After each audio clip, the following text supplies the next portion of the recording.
Sergio Nazzaro, welcome back to the show. What's up, man? It's good to see you again. Thanks for having me back. Yeah, it's great to have you too. You were just so good the first time round, we had to get you back on. And obviously, we also know that the video didn't record last time, but for those who absorbed the audio, they had a great time listening. And I wanted to get an opportunity to dive deeper on things, to bring people the audio and visual side of things this time around. So I'm excited to get into it. So what have you been up to since we last spoke? Dude, quite a bit, right? So there's been this evolution of where I've been trying to go, and really kind of this decision that I've been in the midst of, and really going all in on my coaching business that become the standard, and managing my real estate company as well, my real estate business. And so there's been a lot of self-reflection, a lot of exploration, and a lot of hard conversations I've had to have with myself that I'm continuing to have with myself right now about where do I want to go and what is the opportunity in front of me that I'm willing to step into. Yeah, dude, I think that's really inspiring to see you go through those challenges as well. I know that when I've been reading your posts, you touched on having insecurity, having some doubts here and there as well, which, on the surface, when you look at you, we probably wouldn't have expected that. Maybe some years ago when you were going through, certain revelations and evolutions in your life, but right now it's not something I was expecting to hear. So what does that look like in terms of feeling the pressure of building a coaching business, realizing it was maybe way harder than you thought it was? What has that forced you to do in terms of having those tough conversations? What have they sounded like and what have they looked like? Yeah, I think one of the biggest, one of the hardest conversations is really, as I reflect back on going from nothing, right? $24,000 a year, $12,000 in credit card debt, to simply becoming an entrepreneur. Like, I had nothing to lose. And that was easy, right? Like, at the time it felt really hard, but as I look back, it's like, well, I had only one direction to go, and it was up. And now I find myself in a position where, in real estate, right, having been a real estate agent over the last 5.5 years, like, I've created a lot of momentum. I've created a really great business. And while it's helped me get to the spot where I'm at right now, it's not my calling, and it's not what I've been placed on this earth to do. Like, I know I'm a coach. I'm a coach at heart. Not only do I coach, I am a coach. And so following that and knowing that I am trying to get this coaching company up and going, it's really about, can I let go of good to go after great? Because everything I have right now is really, really good. But I know that there is something that is even greater than what I have right now, from a fulfillment standpoint, from a monetary standpoint, all of it. And so it's been this, okay, well, let me step into what I know that I've been placed to do. And yet, as I'm doing that, I'm like, shit, this is a little harder than I expected. And what's really difficult about it is the fact that I have so much to lose. Or at least that's how I perceive it. Will be stepping away from your real estate stuff, or will you be continuing to do that? So I'm going to have that. I'm going to be running that. I have a team that's going to be taking over. I'm just not going to be at the forefront of it anymore. So there's certain clients that I'll still work with. Yeah, my question there is, what do you have to lose if you're going to still be running the real estate agent side of things? Yeah, I got into a journal this morning about that. And I think it's very ego-driven. I think it's my ego saying that, the real estate market here in the United States has become difficult as interest rates have started to rise.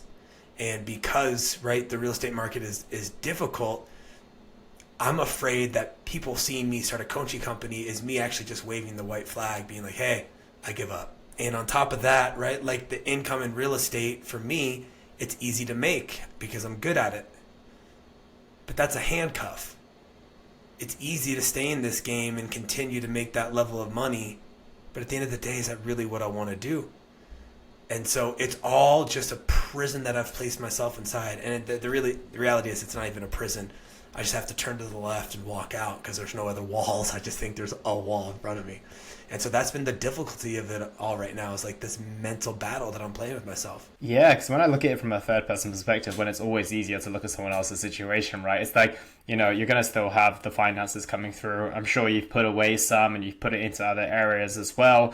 You have the success within that career. No one's going to look at a 5-year career and building a business as anything of you waving the white flag. So I'm like, okay, well, but what is there to lose? If you're just kind of turning that chapter onto the next step, what is going to be the thing that you're going to miss out on? But as you mentioned, there's a lot attached in terms of you being that guy that people go to, that people who've seen succeed in that area for 5 years or so. So now you have to make a transition to kind of, you're already a coach and you said that's an innate calling, but you don't have an established coaching business yet. So I can see it's kind of like going from something you're almost an elite at and you've done extremely well at to kind of going back to ground zero. Even if your capabilities are there, the kind of recognition you're getting within that industry isn't quite there and it doesn't match up. So there's probably that big gap between the two right now, right? And that's another huge part, right? Is I am the go-to person when it comes time to buy or sell your home. Like, I know I'm at the top of my game. And I know that within my coaching calling, like, I have a lot of raw talent, a lot of raw skill set, and I'm able to have some transformation in people's lives. But in order to get that message out to the larger group and attract the clients that I need to create the income and the lifestyle that I want, there's a price to pay. And that price is time and patience and consistency and work. But that is also the price to pay, is the price of me letting go of every single thing that I know to go after what I want. And what drives you to do that? I know that you mentioned that innate calling, but I know so many people who say, I was destined to be an artist, I was destined to be a musician, I was destined to be X, Y, or Z, but they stayed with the comfortable. They stayed with the thing that made them money, that got them prestige, that gave them their reputation. And I think that, as you mentioned, it's like you said before, it's not easy, but when you have nothing to lose and you're literally going from rock bottom to something, you know, there's utility to traveling that path. It makes sense to people. But to let go of something that's not just good, but very good, especially in a lot of people's eyes, to go to great, what is pushing you to go up to that level in terms of the calling that you have within you? I think there's a few things there. One is that I know in my heart of hearts that that's what I'm put on this earth to do. And I feel like it's a slap in the face to God. I believe in God. It's a slap in the face of the God and to the universe that somebody has given me a gift. I'm not going to step into it. That weighs heavy on my heart. There's two other things that are more external motivators. One is the fact that I want to live a life that the way I live it, the way I live is the way I lead. And so when people look at me, they're like, okay, this guy's willing to do it. And I hope that creates some internal reflection, being like, well, if he can do it, I can do it. But I think the biggest external motivator is I have a son, Luca, right? He's 13 months old. And at some point in his life, he's going to come up to me and he's going to be like, Dad, I want to do this thing. And I'm going to have a decision at that point. I'm either going to be the man that went after what he said he was going to go to, and I can then look at my son and be like, hey, listen, go after your dreams, right? It may work out, it may not, but you don't want to have any regrets.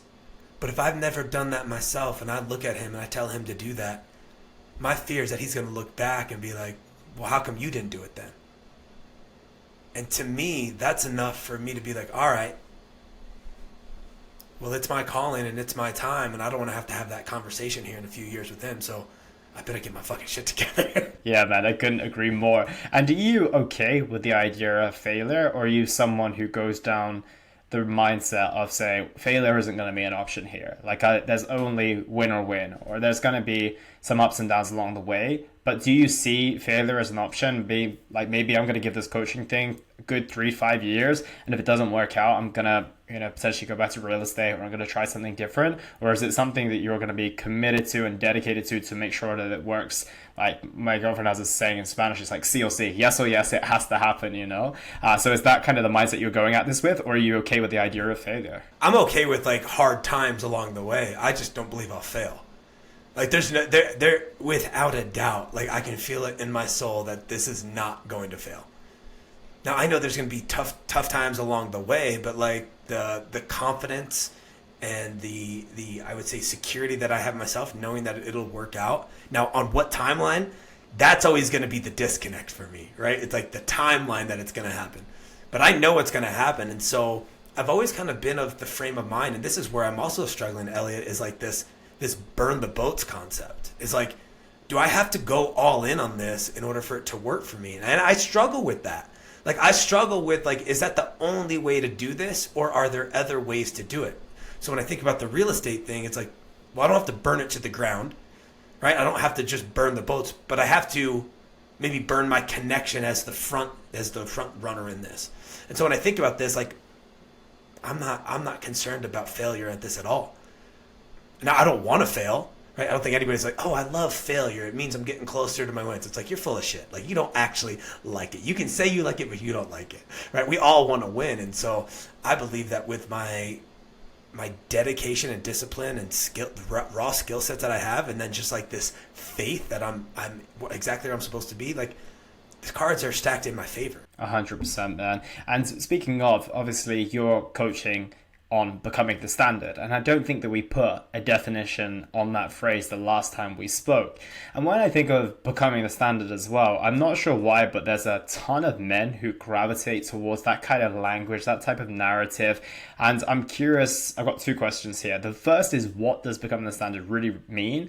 And the second is, are you inviting women into that world as well? And why do you not feel that they're so attracted to the narrative compared to the way that men are drawn towards the becoming the standard mentality? So I think become the standard, right? Just to kind of like set that and what that means is that, I'll speak for myself. When somebody looks at my health and fitness, when somebody looks at how knowing I am of who I am and my connection with myself, when somebody looks at my marriage and my family, and when somebody looks at my business, I am the standard for what they want to create. I have become the standard. I've no longer said it. I have become it.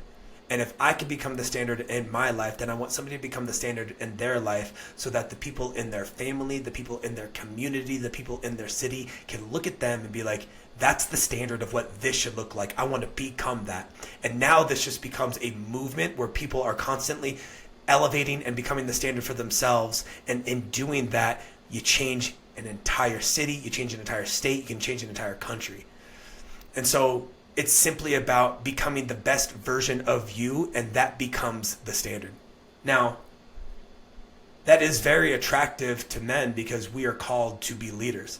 And masculinity is in this very interesting spot right now where it's taking on a new definition, like the traditional masculine values, which I don't think all are bad, and I don't even want to say they're under attack, but I think a lot of people are just being like, well, they're no longer applicable to where we are. And the reality is they are, right? But some of them do need to be redefined. And so I think men are called to this because we are called to be leaders in our own way. And I don't know that women aren't called to this. I think it's just a different packaging, right? So it's like, as women who are on the rise, which I fucking love, right? And I support, because I think a man who's on the rise and a woman's on the rise, they can support each other more than they could combat one another. And so women that are on the rise, like, you become the standard for other women. You show them what is possible, right? Whether you're a stay-at-home mom or you're a single mother or you're a full-time worker and you don't have kids and you're just Aunt Karina hanging out, like, be the standard for that. And so I think it's really about like speaking to that. And so I have women and I have men in my program, and they both complement each other very well, because the men get to hear from other men, but they also get to hear from women. And then women can provide their perspective and then also hear how other men are thinking. And it's this really interesting cohort of people that are working together. Yeah, I absolutely love that. And I find that the men who don't want the woman to become the standard are the men who are not becoming the standard, right? It's like the people who have issues with women climbing the ladder are the people who feel the insufficiency when they look around and they start looking in the mirror at themselves, right? And that's always been my challenge with this anti-female pro-men movement, is that there's a lot of value to it in the sense of the brotherhood and all these types of things that you talk about, but then there's the other side of it that's not pro-men, it's just anti-woman, and you find that the people there are just those people who are not looking to take themselves to that next level. It's like, well, I'm have an issue with her earning $100,000 per year because I'm earning 60, and I don't see how to fill that gap, and then it becomes, a hatred on woman versus actually how do I get myself better, and I start to reflect on people. So I think that's a big challenge with the masculinity and the man space as well at this moment in time. But I love the idea that you had, in the sense of like, if you're going to be a woman, you're becoming the standard. It's like that communication of everyone up leveling. I can't see anything wrong with that. Yeah. And listen, I want to be very clear. I'm anti man who are against women. I'm anti women who are against men. I agree. Yeah. Right. So like the feminist movement who are like, well, we don't need men. It's like, go fuck yourself. You do. You actually do need us. You do need us. And the guys are like, well, we don't need women because we're superior. It's like, go fuck yourself, because you need them as well. We do. Like, we are all moving together. And that's what's creating such like such conflict and such issues, especially here in the US. It's like, not only are we combating on like race and political views, but now we're combating on sex. Like, we can't fucking agree on anything over here. So like, my whole thing is like, let's get together and let's start to elevate this one person at a time, one family at a time, one community at a time. And it has to be done from both sexes. I couldn't agree more. And breaking it down from a bit of a blueprint standpoint when it comes to becoming the standard, I think the first thing would probably be defining what that looks like for you. What is the kind of key steps that you need to understand? Like when it comes to like my work, when it's a fat loss journey, we kind of reverse engineer from the very end. You know, we get to the person where they're in the shape of their lives and they're able to maintain it as well. Then we work backwards from there. What does that look like from a reverse engineering standpoint when it comes to becoming the standard in all areas? Yeah, it's really kind of three parts. First, we have to identify your current truth, the facts of where you are at today across all four domains: in your body, right, in your health and fitness, in your connection with yourself and your creator, right, in your relationships, and then in your business or in your career. Like, we have to ground ourselves in the facts of today, and a lot of times those facts look like a pit of despair. Because when we're honest about ourselves, right, and we don't want to look in the mirror because we're looking a little fat, or we're not doing what we need to do in our business because we're just being lazy, or our relationships are suffering. If one area is suffering, they're all going to suffer. And so that's where we start, right? We got to get the foundational facts of where we're at today. And then we start to paint like, well, what is possible? Like, Elliot, if you could see a version of you 12 months from now, like, what would be possible if you just owned the facts of today and we could start to create a future of what you would want? Like, tell me, what would your impossible game look like? And so we start to build out these possibilities of like, well, if I were to change this, this is what could be possible. And so we ground ourselves in today, we identify what is possible, and then it's simply about creating the path to get from the pit to the peak. And that path is like these monthly missions, these monthly assessments, these weekly calls, right? These daily tasks. And it's really about just chipping away, right? And not being married to the path, but simply being married to the target of where you want to go.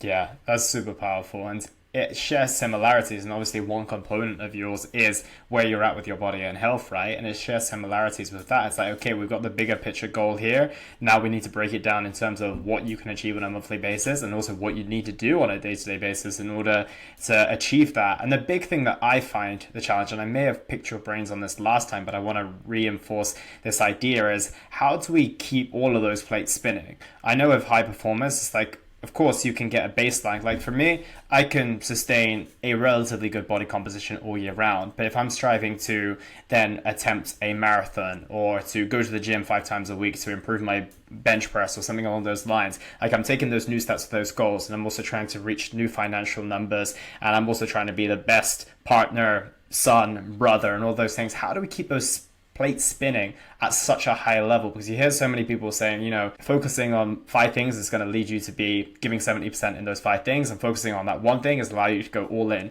How do you focus on spinning all those plates and giving your best at all of those as well? Well, the first time you go through this, those plates, they're all going to fall. They're all going to fall to the ground, and that's pretty normal, right?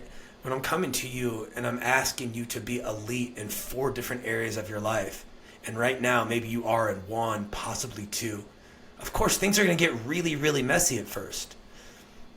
When it comes to creating these plans and really trying to elevate yourself and become the standard in all 4 areas, you have to start to create some synergy and some relationships between the two.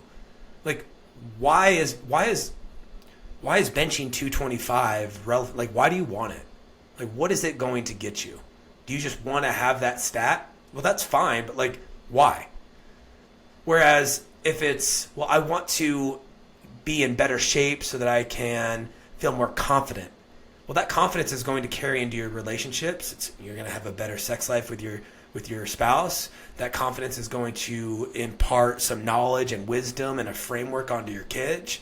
That confidence is going to carry into your business, and you'll probably generate some more revenue. So now we're making connections, and it's like, well, how would you feel confident? Well, I would feel confident if I weighed, 170 pounds and I was able to work out regularly, and like we start to develop this plan. And so when you're working out, you're also seeing how that relates to your your relationship section and to your business. And so when we can start to create some overlap and some relationships, then you see how what you do in one domain impacts the other domains. How stress management and your connection with your creator and with yourself, your ability to manage that, allows you to take on more work at work.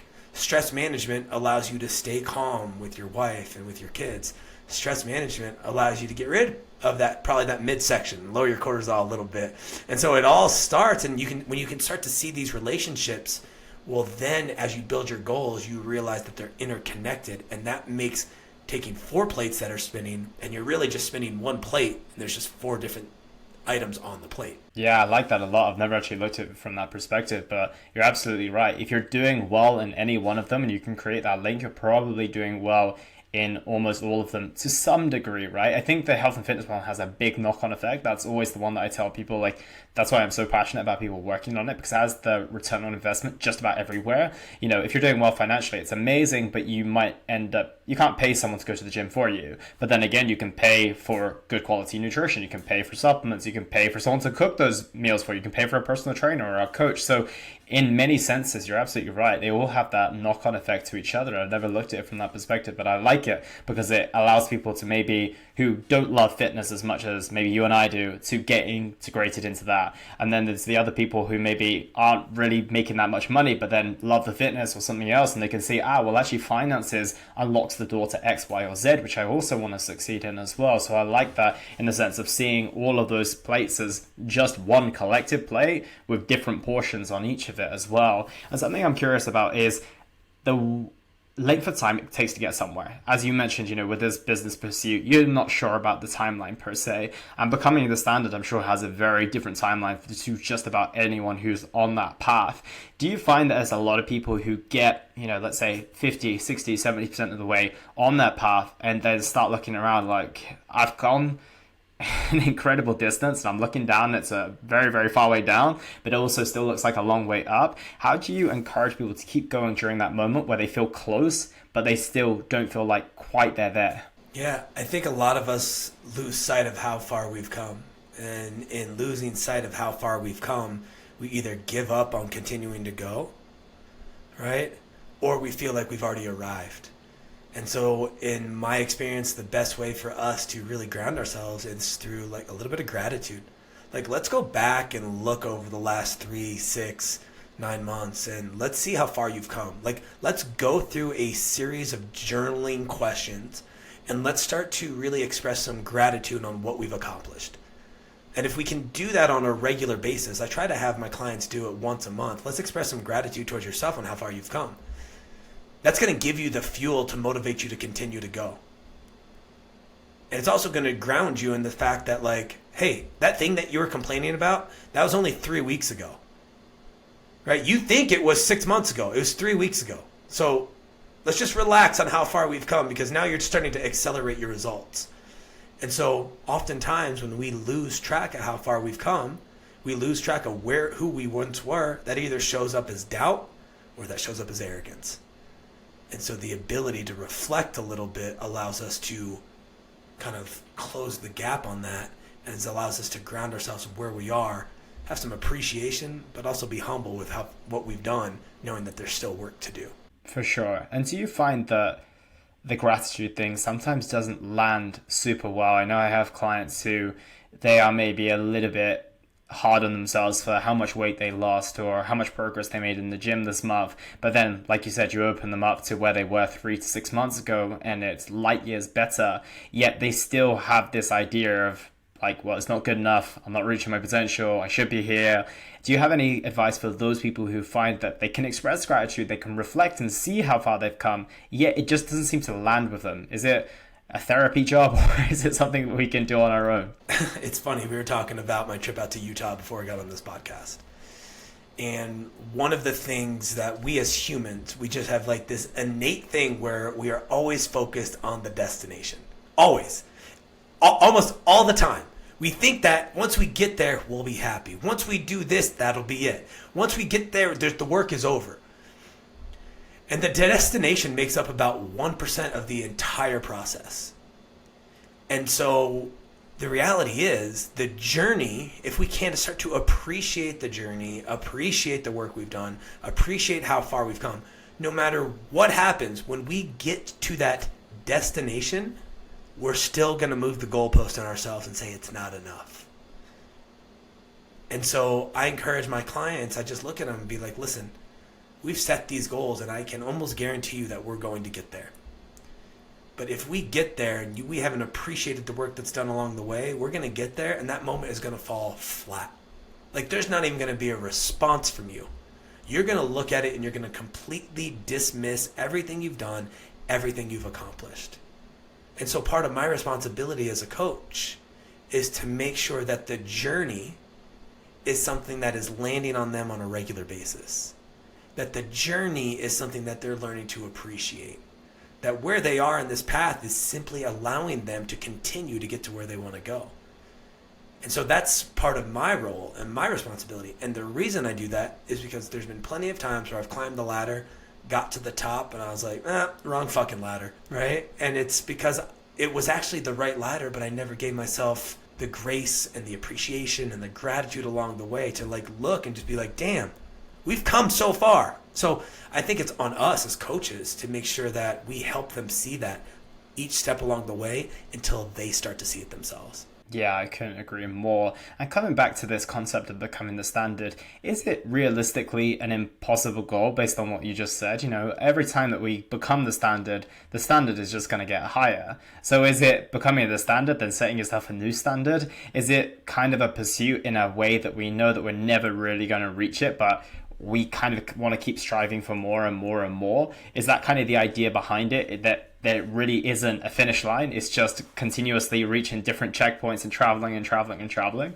It's really up to you. What do you want? Because what I've found is that in becoming the standard, there's always a spot in our lives that we're asleep to. Like the life I'm living right now, at one point I was asleep to all of this. I didn't even know this was possible.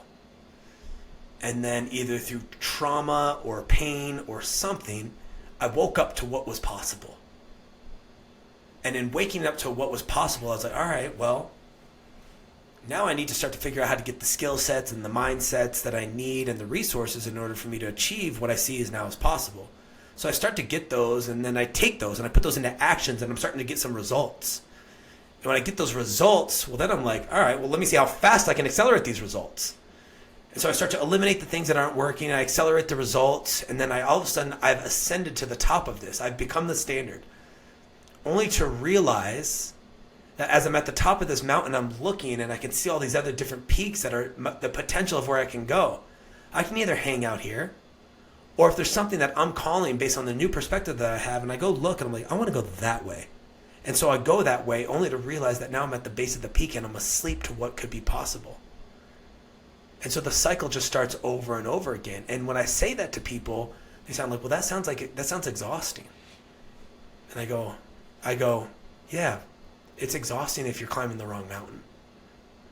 But when you ask yourself what you want and you're climbing the right mountain, that's why the failures become a little bit easier, because you know it's just part of it. And when you get to the top and you see what else is possible, you realize that like you get to this kind of like this, again, this human, like this innate thing where we get to the peak and we're like, well, if I can do this, what else can I do? Yeah, and that's pretty damn attractive. And even though it's exhausting, I think we've all done something in our lives before where it was exhausting. Yet when you get to, let's say, the goal or the finish line, whatever that might be, you look back and you say, that was worth it. Whereas there's so many different things that we do in our lives and we look back and it was exhausting and we were like, that wasn't worth it. You know, like, for example, if you're putting yourself into a poor position with your finances or your health, etc., you know, the process of getting yourself out of that hole feels amazing. But looking back, was it even worth it to get yourself there? And that's an exhausting thing. So we have a limited amount of energy. So at least if we have to spend it on somewhere, let's spend it on something that actually feels worth it when we get to the end of it, right? Yeah, I mean, listen, my relationship with my wife, this is the perfect example. Like, I was like, what are we doing here? Like, this relationship sucks. Like, we were engaged. We called off our wedding. We had to go to couples therapy for 2 years. I was just like, what the hell? Like, what are we doing? This is terrible. I was like, I'm done. And then I realized that, like, I'm not done. If I was done, I never would have gone to couples therapy. If I was done, I never would have called off the wedding and then tried to replan it. Like, I never would have had that forethought. And so on the day when we got married and she's walking down the aisle, realizing all the work that we had to put in, how hard it was, how exhausting it was all worth it. It was all worth it. And it was worth it because she was the right person. It was worth it because that's what I wanted. And it was worth it because everything that we learned along the way has set ourselves up to have a strong foundation in our relationship moving forward. I'm fascinated by this topic, and I want to dive in deep into your relationship, talk about couples therapy, talk about all of that stuff. And do you feel that those first few years, I guess, the 2 years you were in therapy and everything along those lines, were a necessity to ensure that you guys were bulletproofed enough to take on the challenges of the next stages of your relationship? Because if sometimes looking back, the dots seem to connect, but during that moment, I'm surprised that you didn't look around and think, well, maybe I could have it easier with another woman. Maybe this could be much easier and I don't need to be going through 2 years of couple therapy. I know that you knew when we got to the wedding day, but how did you keep going during those 2 years of couples therapy when you were looking around and thinking, maybe it could be easier if I just left? Yeah. I had that thought quite a few times. No doubt. And then I came to the realization that all of my relationships that have failed in the past have one common denominator, and that's me. And so no matter if it's this relationship or another relationship, the same problems are going to arise because I haven't fixed what needed to be fixed. I haven't addressed the patterns and the thoughts and the beliefs that were in me that were preventing me from stepping into this relationship fully. And so when I realized that, right, when I had that moment of like, no matter what relationship I'm in, this is going to happen, isn't it? All right. Well, then do I love her? Yeah, I do. Okay. Well, then I'm going to work on this because I'm tired of doing this. And I think it was that moment, those questioning that I had to ask myself and that self-awareness that I had that really allowed me to see the value in couples therapy and commit to that and commit to her. So it was a hard conversation, but I think in the moment, once I had that realization, that's when I kind of woke up to what was possible. And with that being said, how do you know if it's just work that you need to do or if that is actually the right person or not? Because you might love someone, you might recognize the faults in yourself, but they might love you, but in a dysfunctional way, but not be willing to do the work on themselves. And it might still end up being the wrong path. So how did you see the commitment from her and you're like, okay, she's invested, I'm invested, this is gonna work? Because I can imagine, I've had this experience in the past as well, thinking I needed to work out my stuff, which was absolutely correct, but then eventually realizing that even though I needed to work on my stuff, it still wasn't the right relationship. So I'm wondering how you were able to create that distinction, because I think that traps a lot of people. They like put the blame back on themselves and end up staying in the wrong relationship. You have to know your values. And you have to be very clear on what you value in yourself and in a relationship. And one of the exercises I take my clients through is a value clarification exercise. It was given to me and I've passed it along because it was so powerful and impactful. And so you get to this point where you've identified what is important to you, what you say is important, and then what is actually important. Sometimes those marry up, sometimes those don't.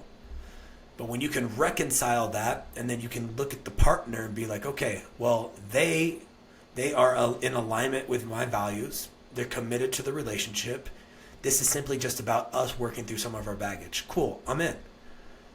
But if you look at your partner and they don't align with your values, and whether they're committed to doing the work or not, right? But if they don't align with your values and what you hold near and dear, you have to have a hard conversation with yourself. And you probably have to have a hard conversation with them. And so I think it's really important that we as individuals get clear on our values. And values are not just for relationships. Values are how we take action on everything that we do in our life, right? Whether we value our health and fitness, right? How we value our business and money, how we value our time. Like, values are really important. And so getting clear on those allows your decision making to be value-based decision making, which makes it a lot easier because now it's rooted in your DNA and who you are. Absolutely. And that's just a case of seeing if those values match up and if they respect your values. And I think that that's a real big key, right? Is that fundamentally you can have different ideas, behaviors, and ways of getting around things. But fundamentally, if you lack the same values or lack respect to each other's values, then there might be a bit of a challenge. You know, someone might have family at the very top of their priority list, and you might have it a little bit lower, and you might have to meet in the middle somewhere. But if someone's like, well, no, I don't care at all about your family, or the other way around, I care so much about my family that I'm not willing to do X, Y, or Z, that's when conflict's going to be created. And like I said, I think it's a value alignment thing, as well as expecting some of them to line up. You have to also recognize you're two different individuals trying to have a collective life, and not everything is going to match up. No, I mean, and not everything matches up with me and my wife. Right? We have some different political views. We have some different views on raising your children. We have some different views on guns. We have different views on a few different things. And yet, we are still together. Because the majority of things we can agree on. The majority of things we're on the same page. And the ones that we're not on the same page, we don't point the finger and be like, well, fuck you. You need to come to my side or else this is over. No, we seek to understand, and then we also just agree to not have the same viewpoint, and that's okay. Absolutely. I think there's just got to be that mutual respect. And also, I think we all need to live in a world to recognize that we can have two different opinions and be completely okay with each other despite those opinions, right? And I think opinions don't make up your character. Your character makes up your character. And I think fundamentally, if we can see through that and recognize first, it's human to human, and then it's behaviors, actions, opinions, and all those other type of things, I think all of us could go a long way with our relationships, our friendships, and just generally seeing eye to eye. So I think that's a larger point as well. But I want to stay on the couple side of things, and I'm curious to get an insight into what you learn in couples therapy. Again, big call to call off the wedding and to then go in the direction of saying, okay, this needs some work before we do tie the knot. What did that look like? Was there resistance to you going in? Was there resistance for her going in? I'm just trying to visualize what that could have looked like. There was a lot of resistance from my wife going into couples therapy. Oh, wow. And I was at my breaking point. I don't know if she was at her breaking point. One of the biggest lessons that we took from this is that working together as a couple and working through things as a couple is going to create a container and a safe space called the relationship.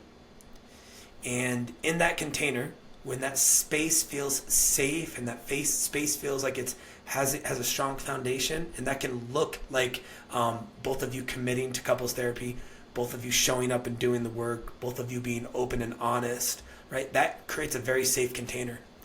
That container then prompts individual work. Because when you create that space here, knowing that the couple, right, and we're in a good spot here, that then allows you to go out and back into yourself and do some individual work, right, on yourself and to go deeper on yourself. And so then it becomes these kind of like this three-pronged thing. She was working on herself in individual therapy. I was working on myself in my individual therapy. And then we were coming together as a couple to work on the couples therapy.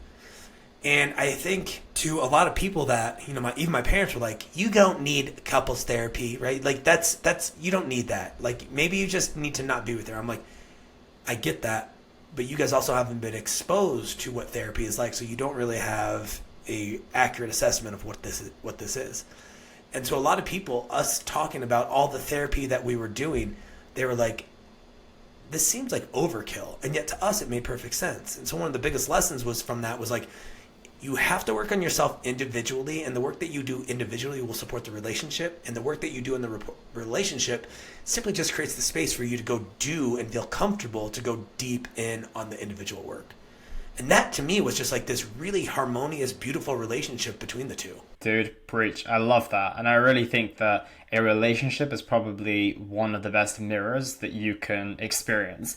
All of a sudden, you have a witness to all of your flaws, your insecurities, all the things that you now need to work on. And you have someone kind of holding you accountable on a day-to-day basis, whether you like it or not, and expecting you to be the best version of yourself, and you're expecting them to be the best version of themselves. And that's if you've got a supportive partner, right? There might be other destructive patterns, but ultimately you guys knew you were kind of meant for each other. You knew that you supported each other. You just didn't know how to completely function together.